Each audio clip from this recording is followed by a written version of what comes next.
Have you noticed that Donald Trump has stopped saying that he has the best people in his administration since taking office for a second term? It used to be the mantra of Trump 1 that he was going to surround himself with the best people, but the qualifications to be in Trump's cabinet have significantly changed since then. Now, all you have to do is be a former Fox host or go on the propaganda outlet enough that you act like an actual Fox host. But there's one other key qualification that you need besides constant media attention, and that is loyalty to Trump. You have to serve your dear leader first, and that is why Pam Bondi and Kash Patel are now in an all-out brawl, because in an effort for both of them to do so, they have ended up at each other's throats, with Bondi losing her mind as the Epstein scandal brings them both down. And we are going to get into that MAGA civil war, but before we do, if I could quickly ask you to leave a like on this video, and if you haven't already and you enjoy our channel, to hit that subscribe button because it goes a long way in supporting our work. Now, before we get into how Kash Patel and Pam Bondi are going at each other and want each other fired, I want to start with the latest action Pam Bondi has done to try to win favor with the dear leader, and that is her attack on James Comey. Former FBI director and outspoken Trump critic James Comey is expected to be indicted by the Department of Justice in the coming days. At this point, it's not even clear what Comey would be charged with. Sources tell MSNBC that one component may be an allegation of lying to Congress almost exactly 5 years ago during testimony about whether he authorized a leak. And that 5-year anniversary is actually quite important here. Comey's congressional testimony at issue was September 30th, 2020, as you see, given there remotely, which means that the 5-year statute of limitations expires next Tuesday, September 30th, 2020. If this Department of Justice, the Trump Department of Justice, wants to charge Comey with this dubious crime, well, it needs to do so before then. Both Comey's lawyer and spokesperson for the U.S. Attorney's Office declined comment to MSNBC, but this looks on its face like a wildly blatant abuse of the justice system, certainly far exceeding anything that we have ever seen since Watergate, at least. It's the culmination of an explicit, in the open effort to use the Department of Justice to persecute and prosecute Trump's political opponents and perceived enemies. Not for crimes they have actually committed, not motivated by some events or facts that come to light, investigations, not because of the facts or the law, but from a desire off-stated by the President of the United States to punish people who criticize him publicly. I mean, just look at the facts as we know them so far. This indictment is expected to come from the Eastern District of Virginia, and of course, that would be the same jurisdiction where prosecutor Eric Siebert was pushed out just last week for refusing to bring bogus charges against New York Democratic Attorney General Letitia James and for raising doubts about the investigation into Comey as well. Siebert was then replaced with one of Trump's former personal lawyers. Lindsay Halligan is a 36-year-old Florida insurance lawyer with absolutely no experience as a prosecutor, has never prosecuted a single case, but who is presumably willing to bring whatever charges the president wants, regardless of the evidence. This appears to be the reason she's being installed. Again, this isn't happening behind closed doors. It's happened right out in the open. Trump said he wanted the Siebert out, right, to the cameras.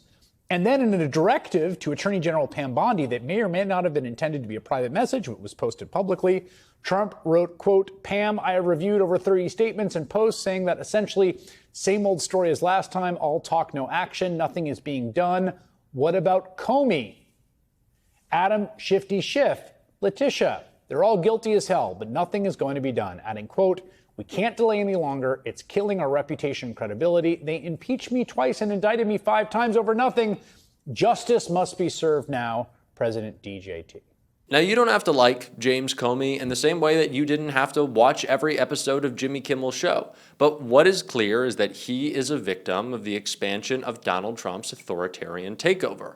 And there's a reason he's going after Comey. He knows liberals don't really want to defend him. Republicans certainly don't. Donald Trump has done a good job throughout his presidency picking good enemies. People who aren't going to rile us up, who aren't going to have the sympathies of the media. Now, that certainly wasn't the case with Jimmy Kimmel. That was a pretty bad move by Donald Trump, but there is a reason that he is going after Comey. And Part of the reason Bondi is because after Donald Trump made what seemed like a text public about how she has to ramp up the attacks on political opponents, it looks like she's willing to do anything. And the reason why has been made a little bit more clear, with reporting suggesting the civil war happening between her and Kash Patel over the Epstein Files. Paranoid Pam Bondi raged about Keystone Cash over Epstein crisis. Attorney General Pam Bondi claimed that Kash Patel's FBI was trying to destroy her by leaking information about the battle raging with the Trump administration over the Jeffrey Epstein case. Bondi has faced months of criticism over the failure to provide new revelations in the case, which White House officials mistakenly thought would blow over quickly, according to the Wall Street Journal.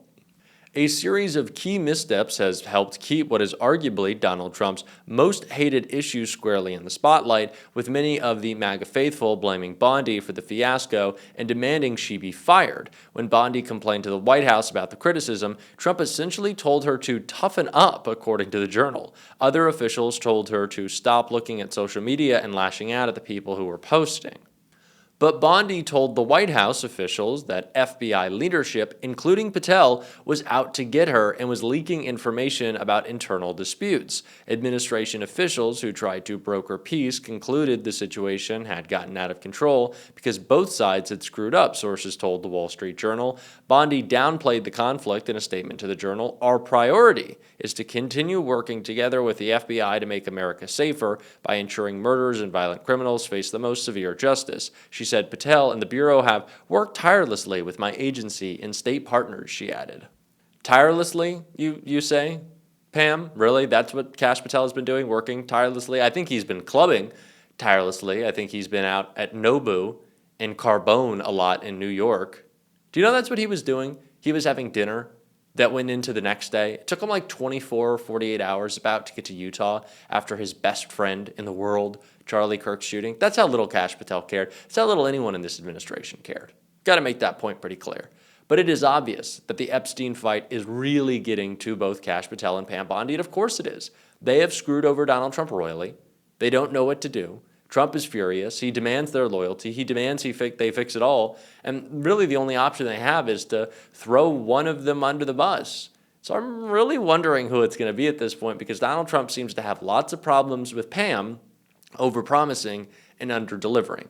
So I don't know how we have a world in which somehow Kash Patel gets to keep his job, but it might look like Pam Bondi could lose hers. That is the place that we are at with the Epstein scandal. That is the place we are at with this incompetent administration, because we have a crybaby president who is furious when everything doesn't always go his way. And Lawrence O'Donnell broke that down right here. Well, the breaking news of the night, reported by MSNBC's Ken Delanian, who will join our coverage this hour, is that federal prosecutors have written a memo arguing against trying to charge former FBI Director James Comey with crimes. Donald Trump has publicly demanded that James Comey be charged with lying to Congress, which is only possible in the next 6 days before the statute of limitations would run out and make it impossible to charge James Comey on that. This week, Donald Trump forced out the U.S. attorney who he personally installed in the Eastern District of Virginia after that U.S. attorney refused to try to bring charges against James Comey. Donald Trump replaced that U.S. attorney with a woman who has never tried a case of any kind in federal court and has never been a prosecutor, but did serve as one of the lowest-ranking members of Donald Trump's criminal defense team. Donald Trump's attempt to illegitimately use federal power, including federal prosecutorial power, literally knows no bounds in either direction. There's no rule too small for Donald Trump to break and no rule too big for Donald Trump to break.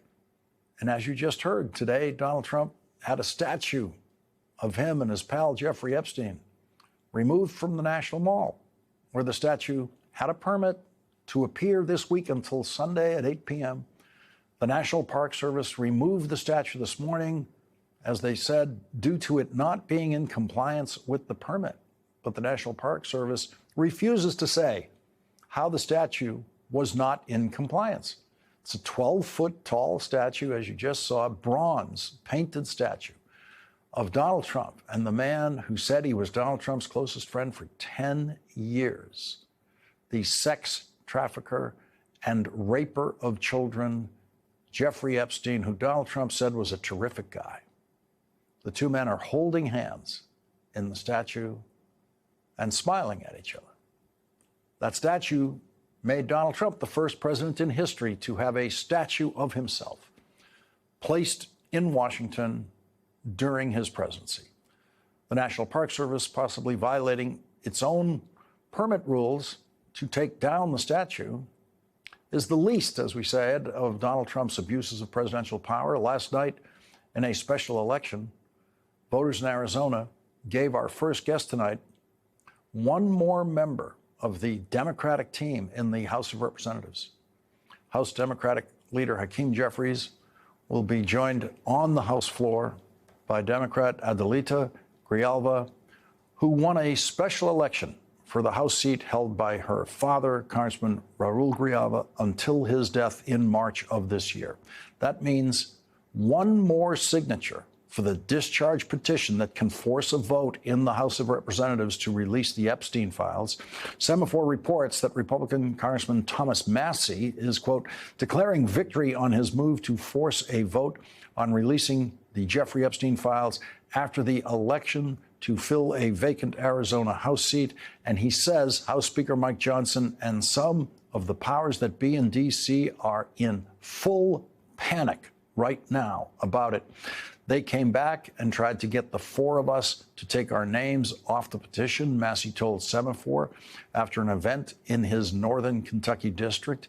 They asked some of my colleagues who are co-signers, and they actually threatened them politically, not physically. Massie said if Johnson uses parliamentary tactics to evade a vote, that there's enough notoriety on this issue that people will know that he's sweeping this under the rug. He also said if there is language included in a bill to sideline the petition, those who vote for that bill are part of the cover-up. This is an administration fundamentally in crisis. Donald Trump wants us to believe that he is inevitable, that he can't be stopped, but he can. He's constantly losing. He's losing in the court of public opinion as his approval rating continues to collapse. And so Donald Trump can be beaten. We just have to take up that mantle and fight back. And we're certainly going to be on this show. If you want to support that, as always, you can hit that subscribe button, leave a like on this video. If you stuck around to the end, drop a blue heart in the comments. And if you want to support the show in a different way, you can become a free or paid subscriber to my Substack, link below or right here. Keep on fighting. Don't let them silence you. And until next time, I'll see you soon.